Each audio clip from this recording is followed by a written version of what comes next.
En rétrospective, il y a plusieurs choses que j'aurais faites différemment. Hello tout le monde, ici Kevin. L'une des questions que je reçois très souvent sur la chaîne, c'est quel est mon parcours? Comment j'ai appris la data science? C'est une question à laquelle j'ai eu à répondre plusieurs fois lors de divers entretiens pour un poste. Et je trouve que c'est intéressant d'en parler aujourd'hui. J'imagine que ceux qui posent la question sont peut-être en licence ou en master et aimeraient justement avoir le retour d'une personne qui est déjà dans le domaine de façon professionnelle pour faire de meilleurs choix peut-être. Et aussi, depuis qu'on a atteint les 1000 abonnés, je comptais déjà faire une vidéo de ce type pour que vous puissiez même me connaître et voilà, connaître un peu l'histoire derrière mes formations également. Alors, dans cette vidéo, nous allons parler justement de comment j'ai appris la data science, quel a été mon parcours, comment j'ai découvert la data science, quelles sont les erreurs que j'ai faites et comment je ferais les choses différemment si je devais commencer à zéro.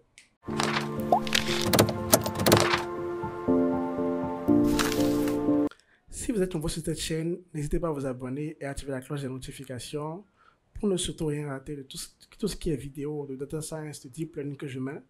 Et surtout pour ne pas rater la formation Deep Learning de zéro à TensorFlow que je sors le lundi 15 novembre 2021. Alors, quel est mon parcours en data science? Comment j'ai découvert la data science? Alors, pour commencer tout de suite, je dois dire que j'ai fait une école d'ingénieur avec un cycle prépa intégré. Donc, j'ai fait les classes préparatoires dans la même école, puis après un cycle d'ingénieur de 3 ans. Alors, c'était un cycle d'ingénieur d'informatique. On avait la chance d'être la première promotion en informatique de cette école-là. Et en troisième année, on avait une spécialisation Big Data et Intelligence Artificielle. Alors, bien que ce soit en troisième année qu'on ait appris les Big Data et l'Intelligence Artificielle, ma découverte de la Data Science a commencé bien avant, en première année de cycle ingénieur. Et c'était au cours de statistique. Ceux qui ont fait la même école que moi s'en rappellent peut-être. Dans ce cours de statistique-là, le professeur nous a parlé justement du Deep Learning. En ce moment, je ne savais pas ce que ça veut dire. J'avais un niveau en anglais très très moyen également. Mais il nous a dit que c'est justement les nouveaux algorithmes qui sont en mesure d'apprendre des comportements humains. C'était assez intriguant. Qui arrivent à reconnaître justement les visages, la reconnaissance faciale. Que c'était également ce qui est derrière tout ce qui est voiture autonome aujourd'hui. Donc là, on était en 2017, je pense. Et c'était assez intriguant. Du coup, moi, je suis rentré chez moi. J'ai très vite googlé rapidement tout ce que cela veut dire, Deep Learning, IA, tout ça. J'ai vu un peu les applications et ça m'a tout de suite intéressé. C'était vraiment wow, tout ce qu'on pouvait faire avec le Deep Learning. Et donc, du coup, j'ai la chance également que le professeur me donne comme devoir de présenter devant toute la classe, en fait, un exemple de machine learning. Et dans le temps, en fait, il y avait Teachable with Google, c'est un site de Google en fait sur lequel vous pouvez entraîner un modèle de machine learning dans le navigateur. En gros, vous allumez votre webcam et vous prenez des photos de vous par exemple sans la main levée et des photos de vous avec la main levée et vous entraînez un modèle qui est capable de reconnaître si vous avez la main levée ou pas. Et c'était très rapide. Aujourd'hui, c'est un site qui a beaucoup évolué. Vous pouvez même entraîner en fait un modèle sur la voix. Donc une voix peut-être, je sais pas, d'un chien ou celle d'un chat, vous enregistrez et le modèle en fait est capable de distinguer.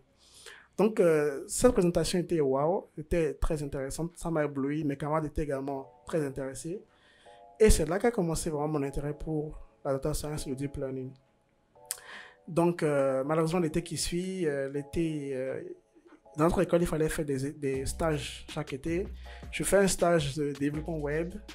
Un peu, bon, en même temps c'est normal, c'est ce qu'on a appris à l'école en première année, en deuxième année. J'ai fait développement web, développement mobile également, avec Android, Ionic et autres. Mais je n'étais pas très satisfait. Il y avait cette envie, cet intérêt pour la data science qui revenait très souvent. Et donc du coup, début deuxième année de cycle ingénieur, je m'inscris sur FunMOOC. FunMOOC, c'est un site de MOOC en français. Et je m'inscris à un cours qui s'appelait les fondamentaux de la data science. Donc, je commence à apprendre NumPy, les bases de Python et NumPy. Mais, première erreur, je n'apprends pas grand-chose de cette formation. Pourquoi? Parce que je ne codais pas. En gros, je regardais les vidéos sur la plateforme, mais je ne prenais pas le temps de coder. Et ça, c'est une très très grave erreur de tout débutant. Et ça, je le dis très souvent à ceux qui sont sur le serveur Discord ou ceux qui ont suivi mes différentes formations. Quand on lit, quand on regarde une vidéo de code, il faut coder soi-même pour vraiment apprendre. Et il y a également ce qu'on appelle la mémoire du muscle qui, en fait, s'habitue justement à taper des syntaxes que vous apprenez. Et c'est très important de taper le code soi-même. Mais je ne le faisais pas, c'était les débuts, c'était des erreurs. Et donc, du coup, j'ai pas appris grand-chose, je n'ai rien appris. J'avais l'impression de comprendre, de connaître le code, mais 3 jours après, j'oubliais tout ce que j'avais appris. Et c'est une très mauvaise expérience. Mais j'ai pas, j'ai pas baissé les bras. Dans la même période, je découvre une grosse communauté de personnes actives sur Twitter et qui sont dans le domaine, qui utilisent le langage R. Et c'est des personnes qui font également du machine learning avec R. Donc, je m'intègre dans cette communauté sur Twitter, je lis un peu les tweets de personnes qui créent des packages en R. Et là, je décide d'apprendre R à fond pour le machine learning. Donc là, je prends un cours sur Udemy, je regarde des vidéos sur R, j'apprends à faire des visualisations avec ggplot, à créer des modèles avec R. Mais une fois de plus, je n'ai pas appris grand-chose parce que je regardais les vidéos comme une série Netflix et je ne pratiquais pas. Donc vraiment très important, il faut pratiquer quand on apprend quelque chose. Et bah voilà, hein, deuxième année de cycle ingénieur, je passais mon temps vraiment à apprendre des cours sur Udemy. Je pense que vous connaissez un peu ce mode-là où on a beaucoup de cours Udemy qu'on a achetés, mais que finalement on n'apprend pas grand-chose de ces cours-là parce que justement on ne pratique pas ou parce qu'il n'y a peut-être pas un suivi. Donc heureusement, en ce temps, mon niveau en anglais s'améliore. Et l'été qui suit, donc l'été de deuxième année en troisième année, je décide en fait de me former avec DataCamp. DataCamp, en fait, c'est un site également de MOOC, mais interactif, où vous aviez, en fait, il y avait une spécialisation Data Scientist avec Python. Il y avait justement un curriculum très précis. Il y avait les bases de Python d'abord, puis après NumPy, puis après Panda, puis la visualisation avec Matplotlib, Seaborn, puis après le machine learning et le deep learning. Et je me suis dit, bah tiens, je vais oublier tout ce qu'il y a comme ressources en ligne et me consacrer uniquement à cette ressource-là et voir ce que ça va donner, au lieu de prendre plusieurs cours sur Udemy. Donc, c'est comme ça que je commence cette formation, ce curriculum de DataCamp qui est très très intéressant. Alors, une leçon ici qu'il faut retenir, c'est que un curriculum précis pour apprendre, c'est très très important. Aujourd'hui, je repense que cette formation de DataCamp, en fait, ce curriculum que j'ai suivi était très très impactant pour moi. Si d'ailleurs vous faites attention à la première vidéo de cette chaîne YouTube, c'est une vidéo qui présente justement un curriculum pour apprendre la data science. Et c'est le même ordre: Python, NumPy, Matplotlib, Panda, Matplotlib et Seaborn, le machine learning, puis après le deep learning. Il ne faut pas sauter les étapes. Sinon après, bien sûr, on n'arrive pas à bien comprendre ou bien on n'arrive pas à pratiquer. Donc du coup, je me dis tout ce que j'ai appris de façon interactive, j'ai codé, j'ai lu également des livres en parallèle, très important. Je regardais les vidéos, cette fois-ci je pratiquais, mais aussi je lisais les livres et les articles de blog que je trouvais sur Internet dans ce domaine-là. Donc j'ai appris à importer des fichiers CSV, identifier les valeurs de mon compte, nettoyer des fichiers. Je faisais beaucoup de nettoyage de données et analyse de données. Également entraînement de modèles machine learning, mais ce n'était pas très approfondi. Mais cet été-là, j'ai eu une chance, c'est que au lieu d'aller faire un stage en entreprise, encore une fois, un stage pas rémunéré d'ailleurs, j'ai la chance que l'école nous propose en fait une compétition de recherche en machine learning, le Big Data Challenge 2018 je pense. C'était une compétition qui a été organisée en marge de la conférence I3E. Alors cette compétition justement demandait à ce qu'on entraîne des modèles de machine learning sur des enregistrements vocaux de patients pour déterminer s'ils avaient une pathologie vocale. Donc il y avait 3 types de pathologies et une voix normale. Donc si vous avez, c'était un problème de classification multiclasse, donc 4 classes, 3 maladies et une voix normale. Donc au début, je me disais, comment on traite des fichiers audio avec Python? Je n'en ai aucune idée, j'ai jamais fait un truc pareil. Je viens d'apprendre à manipuler des fichiers CSV, on me donne des fichiers audio, qu'est-ce que je vais faire avec? C'était un challenge et je me lance quand même. Je préfère faire ce challenge-là que d'aller en entreprise, faire un stage non rémunéré et passer mon temps à ne pas faire la data science en fait. Donc du coup, c'était une chance.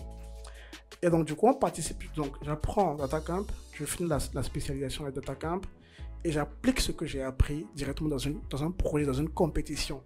Et là, c'est un point très important. quand vous apprenez data science, il est important d'appliquer ce que vous avez appris parce que les cours ne peuvent pas vous apprendre tout ce qu'il y a et les compétitions sont un cadre précis avec une métrique précise qui vous permet d'évaluer votre performance, votre niveau. Et donc du coup, alors petite parenthèse, si vous êtes dans ce cadre légalement, à ce niveau de votre parcours, il y a Kaggle qui est un site très intéressant pour faire des compétitions de data science, pour participer à des compétitions, et même, vous n'êtes pas obligé de participer à des compétitions actives, vous pouvez prendre des compétitions passées, lire un peu le contexte, participer à la compétition, vous pouvez faire des soumissions, voir un peu la performance que vous auriez eue si vous avez participé en temps réel, comme tout le monde, et vous avez la chance même de lire la solution de ceux qui ont gagné cette compétition-là. Donc n'hésitez vraiment pas, il y a Kaggle, il y a Zendy.Africa pour ceux qui sont en Afrique et qui me suivent, il y a Zendy.Africa qui a des compétitions intéressantes relatives au contexte africain aussi, qu'il faut regarder.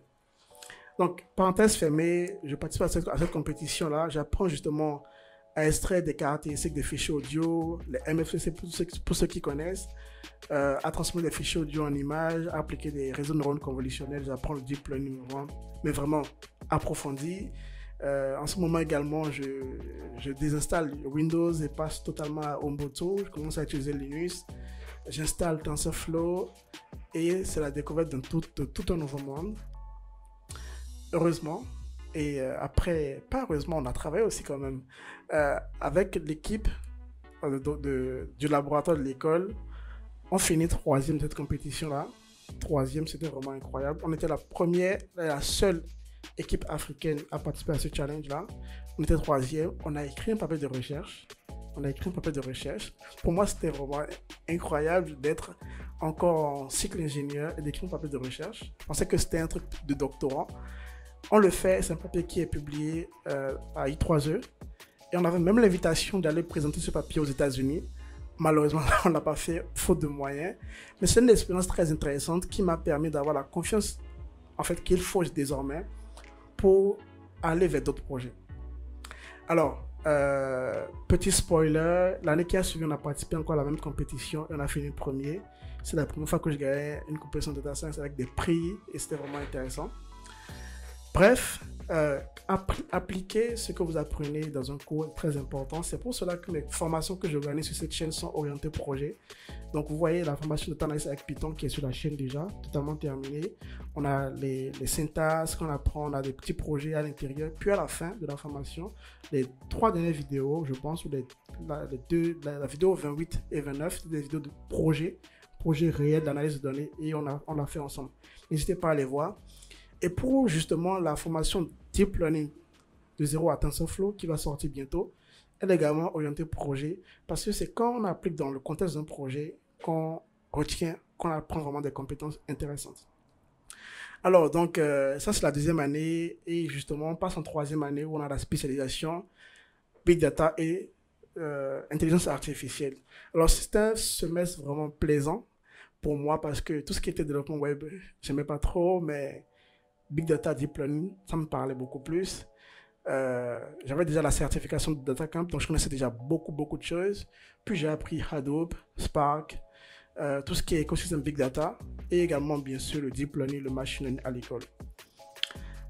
Puis on arrive au niveau du stage de fin d'études et c'est là que l'expérience acquise grâce à la compétition a joué. Parce que là, j'ai eu la chance d'être accepté dans 2 entreprises. Et celle que je souhaitais vraiment intégrer, l'entretien s'est passé d'une manière vraiment très intéressante. D'abord, c'est la compétition à laquelle j'ai participé qui a attiré l'attention du recruteur, de mon futur employeur. Et lors de l'entretien, on n'a parlé que de ça. Vraiment que de ça.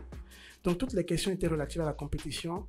Comment on a travaillé avec les données, comment on a importé ce genre de données, comment j'ai fait des recherches sur Google pour justement trouver des solutions, combien de papiers j'ai lu, comment j'ai lu ces papiers-là, comment j'ai implémenté les systèmes qui étaient sur ces papiers-là, comment j'ai fait de la veille, comment j'ai entraîné mon modèle et l'améliorer au fur et à mesure. J'étais vraiment à l'aise avec ces questions-là parce que c'était quelque chose que j'ai vécu. Et aujourd'hui, je comprends pourquoi on me posait cette question parce qu'en entreprise, vous aurez justement à passer par toutes ces étapes-là.